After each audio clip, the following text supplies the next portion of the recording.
Assalamualaikum warahmatullahi wabarakatuh.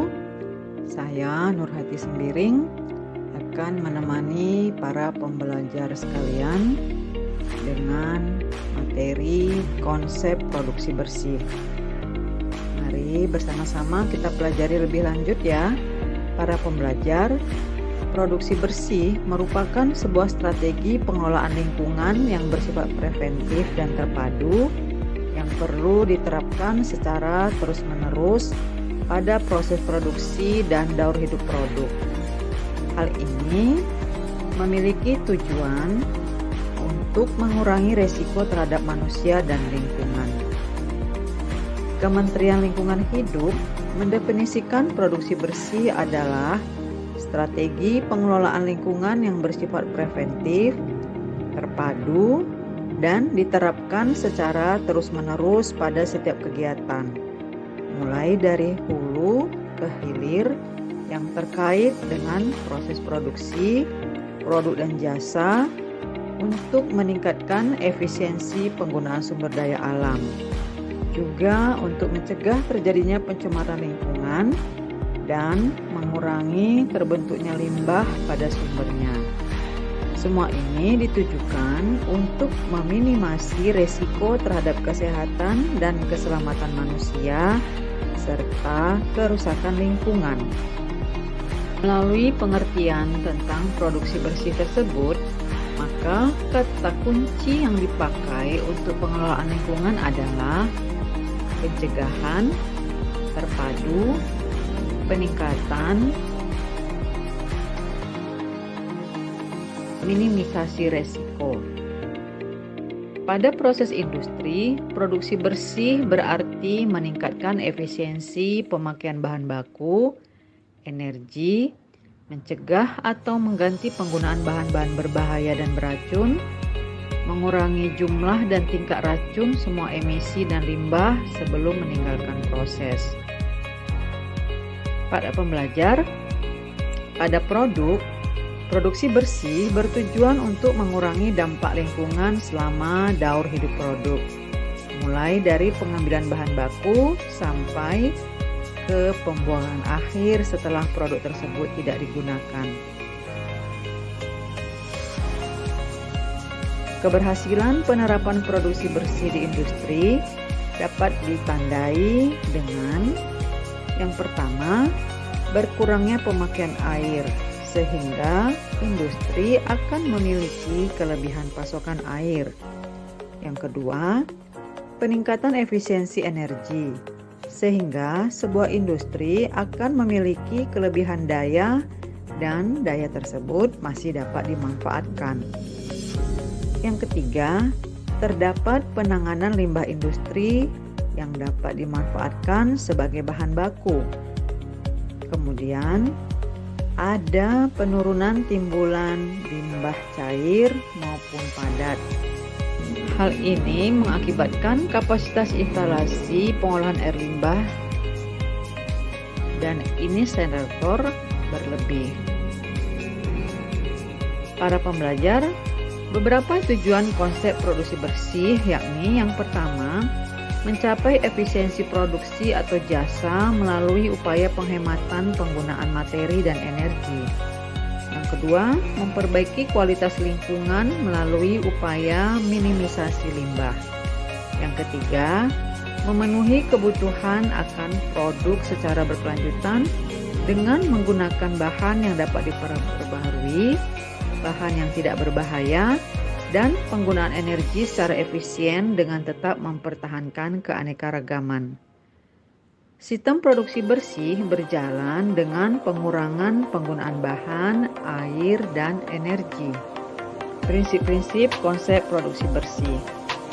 Pola pendekatan produksi bersih dalam melakukan pencegahan dan pengurangan limbah yaitu dengan strategi elimination, reduce, reuse, recycle, recovery, reclaim. Prinsip-prinsip pokok dalam strategi produksi bersih dalam kebijakan nasional produksi bersih dituangkan dalam 5R: rethink, reuse, reduce, recovery, and recycle. Berikut ini adalah definisi dari masing-masing yang disampaikan tadi. Mari sama-sama kita lihat ya.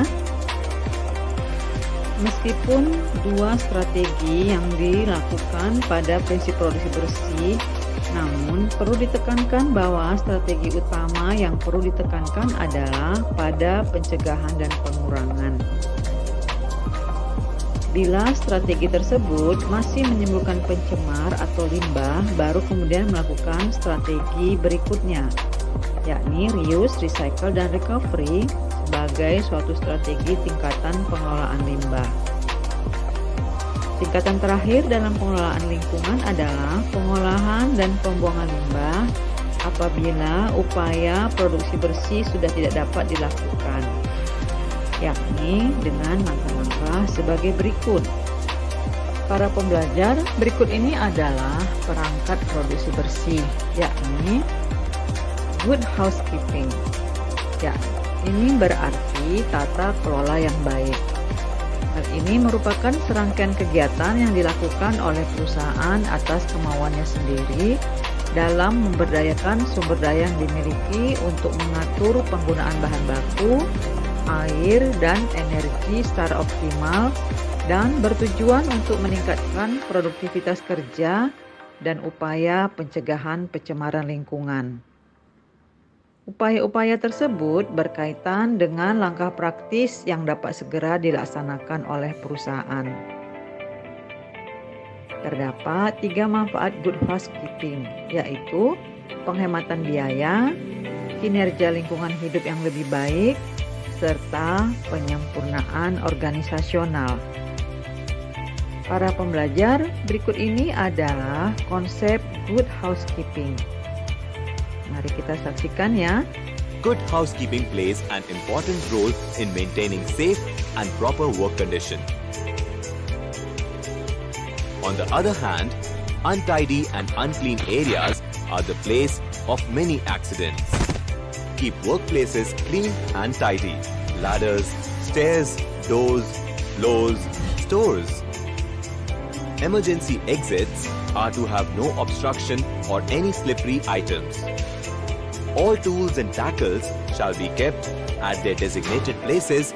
Para pembelajar yang berbahagia, sebenarnya terdapat juga kendala pada penerapan produksi bersih.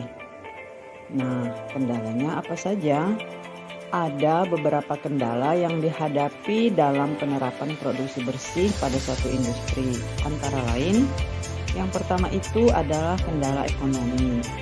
Kendala ekonomi timbul apabila kalangan usaha tidak merasa mendapatkan keuntungan dalam penerapan produksi bersih. Contoh hambatannya, biaya tambahan peralatan, besarnya modal atau investasi dibanding kontrol pencemaran secara konvensional, sekaligus penerapan produksi bersih. Yang kedua, kendala teknologi. Kurangnya sosialisasi atau penyebaran informasi tentang konsep produksi bersih. Kemudian, penerapan sistem baru memiliki kemungkinan tidak sesuai. Selanjutnya, tidak memungkinkan terdapatnya penambahan peralatan akibat terbatasnya ruang kerja atau produksi. Yang ketiga, kendala sumber daya manusia. Kurangnya dukungan dari pihak manajemen puncak. Kemudian keengganan untuk berubah baik secara individu maupun organisasi, lalu lemahnya komunikasi internal tentang proses produksi yang baik, pelaksanaan manajemen organisasi perusahaan yang kurang fleksibel, birokrasi yang sulit terutama dalam pengumpulan data primer, dan juga kurangnya dokumentasi dan penyebaran informasi. Para pembelajar, hal-hal yang tadi disampaikan merupakan kendala yang dimiliki oleh setiap industri. Namun, tentu saja kendala ini bukan menjadi sebuah penghambat. Tetap harus dicari solusi-solusi untuk mengatasi kendala-kendala tersebut.